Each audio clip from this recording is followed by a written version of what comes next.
तो आज हम सभी उपस्थित हुए हैं उन महान शिक्षकों को याद करने के लिए जिनका जीवन हमेशा समाज को बदलने में रहा, समाज को नई राह दिखाने में रहा। आज 5 सितंबर का यह शिक्षक दिवस का दिन, जिसे मनाने के लिए सैकड़ों की संख्या में छात्र छात्राएं आज टॉपर कोचिंग सेंटर में उपस्थित हुए हैं। टॉपर कोचिंग सेंटर अपने एक नए ऊंचाइयों की ओर आगे बढ़ते हुए हर एक छात्र छात्राओं का एक नया उम्मीद बन के सामने आया है। टॉपर कोचिंग सेंटर में अनुभवी और काफी योग्य शिक्षक के द्वारा सभी छात्र छात्राओं को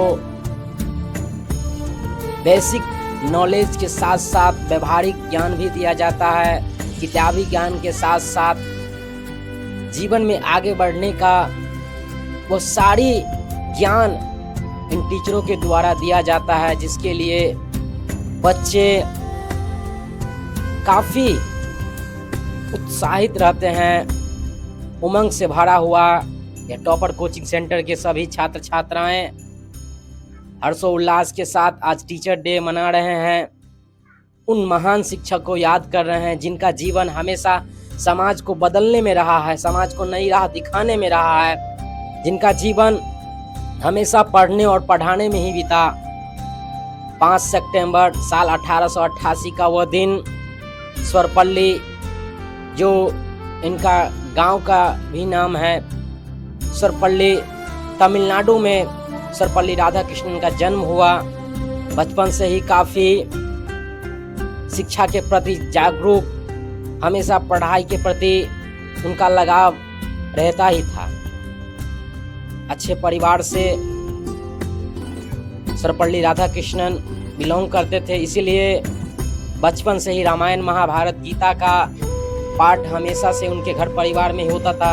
इसके लिए रामायण महाभारत गीता हमेशा उनको कंठस्थ याद रहता था। और उसके बाद सर्वपल्ली राधाकृष्णन जी सिर्फ 21 वर्ष की आयु में टीचर बन गए, जिसके लिए न जाने आज के समय में सभी लोग 30-35 यहाँ तक कि 40 साल की उम्र में टीचर बनने के लिए स्ट्रगल करते हैं। 1918 ईस्वी में मैसूर विश्वविद्यालय में वे प्रोफेसर बन गए। इसके बाद उनका सफ़र काफ़ी अच्छा रहा। 1921 में जब प्रमोशन डॉक्टर सर्वपल्ली राधाकृष्णन जी का हुआ और वे कोलकाता विश्वविद्यालय के वाइस चांसलर बने, तो मैसूर यूनिवर्सिटी के जितने भी स्टूडेंट थे वो काफ़ी भावुक हो गए। सभी स्टूडेंट कहने लगे कि सर, आपके जैसा स्टूडेंट तो मिलना काफ़ी मुश्किल है।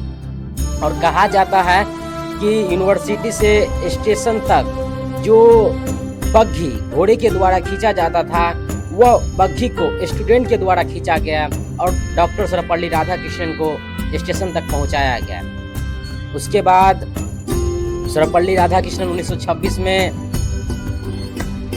हार्वर्ड विश्वविद्यालय में भी लेक्चर रहे। उसके बाद 1931 से 36 के बीच आंध्र प्रदेश विश्वविद्यालय के वाइस चांसलर रहे। 1936 से 39 के बीच ऑक्सफोर्ड यूनिवर्सिटी में लेक्चरर रहे।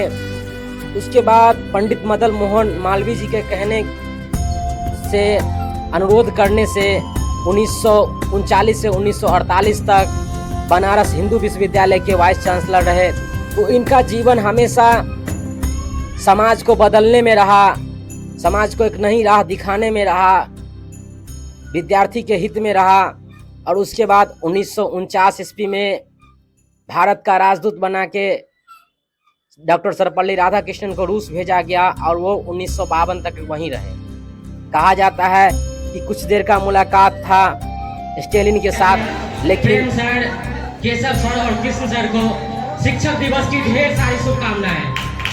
आज उन महान शिक्षक का जन्मदिन है जिनका जीवन सदैव उनका मन हमेशा विद्यार्थियों को आगे बढ़ाने में रहा और हमेशा समाज को एक नई राह दिखाने में, समाज को बदलने में डॉक्टर सर्वपल्ली राधाकृष्णन का एक महत्वपूर्ण योगदान है, अपूर्ण योगदान है जिनको कभी भूला नहीं जा सकता। हम आपको बता दें कि डॉक्टर सर्वपल्ली राधाकृष्णन का जन्म आज ही के दिन 5 सितंबर साल 1888 ईस्वी में सर्वपल्ली जो उनके गांव है तमिलनाडु में हुआ था। आज जैसा कि आपको पता है कि उनका जीवन सदैव विद्यार्थियों को आगे बढ़ाने में रहा। हम आपको बता दें कि सर्वपल्ली राधाकृष्णन सिर्फ 21 साल की उम्र में एक टीचर बन गए। आज के समय में जो होता है विद्यार्थी 30, 32, 35 साल की उम्र में टीचर बनने के लिए स्ट्रगल करते हैं, लेकिन राधाकृष्णन जी सिर्फ 21 वर्ष की आयु में एक। कहा जाता है कि स्टेलिन से कुछ ही देर का मुलाकात डॉक्टर सर्वपल्ली राधाकृष्णन का होने वाला था, लेकिन 3 घंटे तक डॉक्टर सर्वपल्ली राधाकृष्णन और स्टेलिन के बीच बातचीत हुआ। उनसे काफ़ी प्रभावित हुए। उन्हें भारत के गौरवशाली इतिहास के बारे में बताया गया, सम्राट अशोक के बारे में बताया गया। उसके बाद 1952 से 57 और 57 से 62 तक वो भारत के पहले उपराष्ट्रपति रहे और उसके बाद 1962 में भारत का राष्ट्रपति बनाया गया, द्वितीय राष्ट्रपति बनाया गया। तो उनका जीवन हमेशा स्टूडेंट के लिए रहा, छात्र को नई राह दिखाने में